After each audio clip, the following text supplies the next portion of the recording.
Good morning and welcome back to my channel ছোট্ট পাখি চ্যানেলে তোমাদের সকলকে স্বাগত।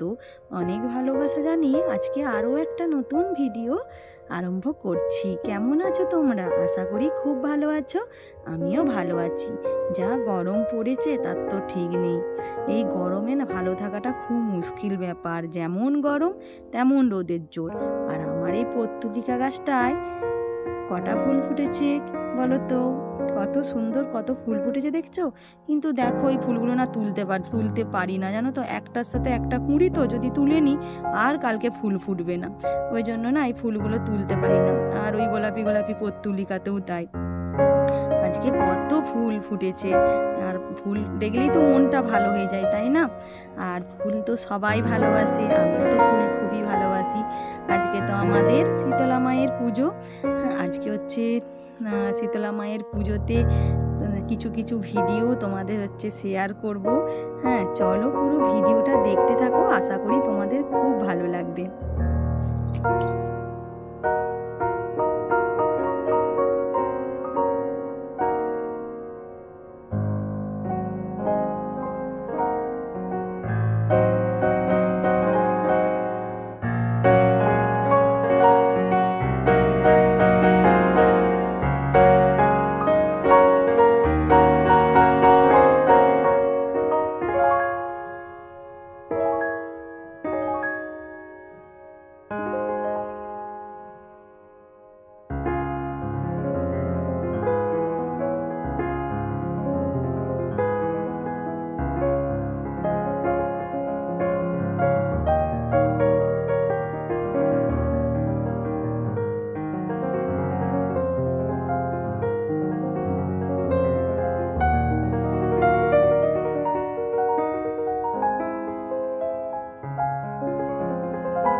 আমার মেয়ে দেখো কি সুন্দর মেহেন্দি করেছে, নিজেই মেহেন্দিটা করেছে।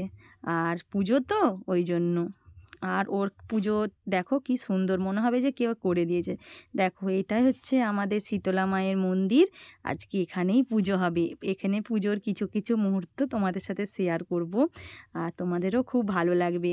হ্যাঁ, বছরে একটা বাড়ি আসে শীতলা মা, আর এই একটা বাড়ি হচ্ছে শীতলা মায়ের পুজো হয়। আর আমার মেয়ে আর তোমাদের দাদা ভাই মাছ ভাগ হচ্ছে, আমাদের পুকুরেতে মাছ ধরানো হয়েছে, মাছ ভাগ হচ্ছে, মানে যাবে এই শীতলা মন্দির দিয়ে যেতে হয়। দেখো কত মাছ পড়েছে। আর এখানে অনেকের ভাগ আছে, এখানে আমাদেরও ভাগ আছে। তোমাদের দাদা ভাই আর আমার মেয়ে মাছ ভাগ আনতে গেছে। আর আজকে বেশিরভাগ সিলভার কাপি পড়েছে, আর না হলে পোনা মাছ পড়ে, পোনা মাছ বেশি পড়েনি, বেশি সিলভার কাপি পড়েছে। দেখো মাছগুলো দেখে কি ভালো লাগছে, তাই না? আমি কোনোদিনও কিন্তু মানে নিজের চোখে দেখিনি, ভিডিওতেই দেখি।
नाम देवी के परिणाम तथा पूजा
দেখো আমি তো মাছগুলো ধুয়ে নিয়ে আর নুন হলুদ মাখাতে চলে এসেছি। মাছগুলোই নুন হলুদ মাখিয়ে ফ্রিজে রেখে দেবো। আর আজকের মতন আমি মানে যেই রান্নাটা করব আজকের মতন করব।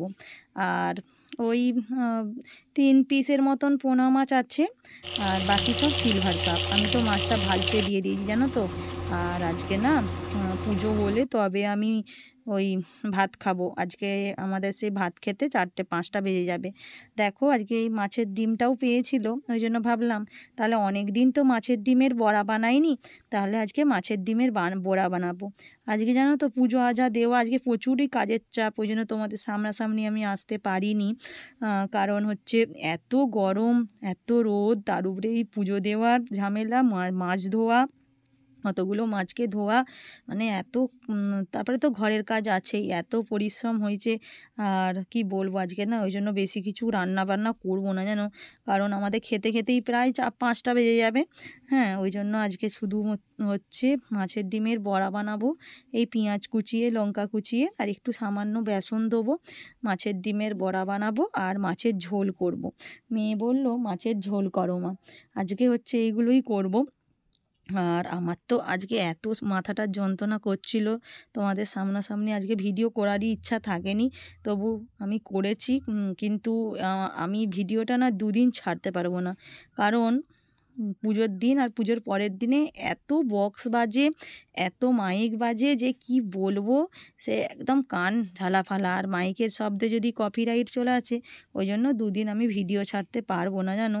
আর আমি ফোনে 2 দিন একটু আমার কাজের চাপও আছে, পুজো আজার জন্য তো একটু ফোনের থেকে একটু দূরেই আছি। আর ওই জন্য না আমি যাদেরকে কমেন্ট করি যে এইসব দিদিভাইদিকে, ওই জন্য পুজোর জন্য না শরীরটাও খুব কাজের চাপ, শরীরটাও খুব খারাপ। হ্যাঁ, ওই জন্য আবার আজ থেকে আমি ভিডিও আরম্ভ করছি। আর ভিডিওর যাদেরকে আমি কমেন্ট করতাম, আবার আমি তাদেরকে কমেন্ট করব প্রতিদিন, যাদেরকে আমি কমেন্ট করতাম, যাদের ভিডিও দেখতাম, যেই সব দিদিভাইদের বোনেদের ভিডিও দেখতাম, তাদেরকে আবার সে আগের মতনই আবার কমেন্ট করবো। এই 2 দিন না আমি একটু ব্যস্ত ছিলাম জানো।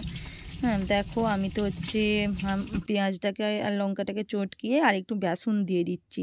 বেসন দিয়ে নাহলে না ওইটা না ফাটে, আর বেসনটা দিলে না আর ফাটে না জানো, একবারে অল্প সামান্য।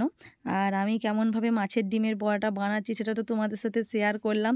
আর আমার মাছের ডিমের বড়া বানানোর পদ্ধতিটা কেমন হয়েছে কিন্তু অবশ্যই কমেন্ট করে জানাবে। তোমাদের কমেন্ট পড়তে আমার খুব ভালো লাগে, আমি প্রত্যেকের কমেন্ট পড়ি আর রিপ্লাই দিই। হ্যাঁ, আর আমিও প্রত্যেকের পাশে, তোমরা যেই সব দিদিভাই আমার বোনেরা যারা আমার পাশে আছো, আমিও তাদের পাশে থাকবো, আমি কথা দিচ্ছি। হ্যাঁ, হয়তো জানো তো তোমাদের প্রত্যেকের ভিডিও আমি দেখি, হ্যাঁ, কিন্তু একদিন আধদিন হচ্ছে একটু হয়তো কাজের চাপের জন্য দেখা হয় না, কিন্তু সেটা আমি পরে দেখে নিই জানো তো, পরে দেখে আমি ঠিক ভিডিও করি। যেমন পুজোর সময়, এই পুজোর দুদিন না প্রচুর কাজের চাপ ছিল আর ব্যস্ত ছিলাম, তো ওই জন্য দেখেছি, অধিকাংশ মানুষেরই দেখেছি, কিন্তু মানে অনেকজনেরই তো ভিডিও দেখি, সে তাদের দেখা হয়নি জানো। আর এই দেখো মাছের ডিমের বড়াগুলো আমি ছেড়ে দিচ্ছি। আর এই তেলটা মাছের কী হয়েছে জানো তো, তেলটা না, কড়াটা না ভালো করে হয়নি, ওই জন্য মাছগুলো চিটে গেছিলো। হ্যাঁ, ওই জন্য সেই তেলটাতে মাছ ভাজা হয়ে গেছে, আর বেশি মাছ ভাজিনি জানো তো, কারণ অবেলায় খাওয়া হবে, রাত্রেবেলাতেও বেশি রাখবো না, ওই জন্য বেশি মাছ মানে ভাজিনি, সবই ফ্রিজে রেখে দিয়েছি। দেখো মাছের ডিমের বড়াটা আমি ছেড়ে দিচ্ছি, ঠিক বেসনের পেঁয়াজি যেমন করে, বেসনের বড়া যেমন করে বানাই, ঠিক তেমনভাবেই দেখো সুন্দরভাবে আমি দিয়ে দিলাম। দেখো আমার মাছের ডিমের বড়াগুলো প্রায় ভাজা কমপ্লিট, আর খেতে তো দারুণ লাগে আমার না। মাছের ডিমের বড়া না পেঁয়াজ লঙ্কা দিয়ে এমন করে অল্প বেসন দিয়ে আর এমন করে খেতে না খুব ভালো লাগে। এবছরে মাছের ডিম এই প্রথম খাচ্ছি। মাছটা আনা হয়, তোমাদের দাদাভাই মাছের ডিম আনেনি। হ্যাঁ, দেখো এই জন্য আজকে আমি মাছের ডিম বানিয়ে নিচ্ছি। চলো পুরো ভিডিওটা দেখতে থাকো, আশা করি খুব ভালো লাগবে। আমি আজকের যেই রান্নাবান্নাটা করছি টুকটাক, সেটা তোমাদের সাথে শেয়ার করব, ঠিক আছে?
মায়ের তো আরতি হচ্ছে, তোমাদের সাথে তো শেয়ার করলাম আরতির ভিডিও। আর দেখো কি সুন্দর মাকে সাজিয়েছে, দেখেছো রজনীগন্ধা ফুল দিয়ে, আর কি সুন্দর করে মাকে আরতি করছে, দেখে কত ভালো লাগছে তাই না? আর আজকের ভিডিওটা এখানেই শেষ করছি। ভালো থেকো, সুস্থ থেকো, আবার আসবো নতুন একটা ভিডিওর সাথে। টাটা।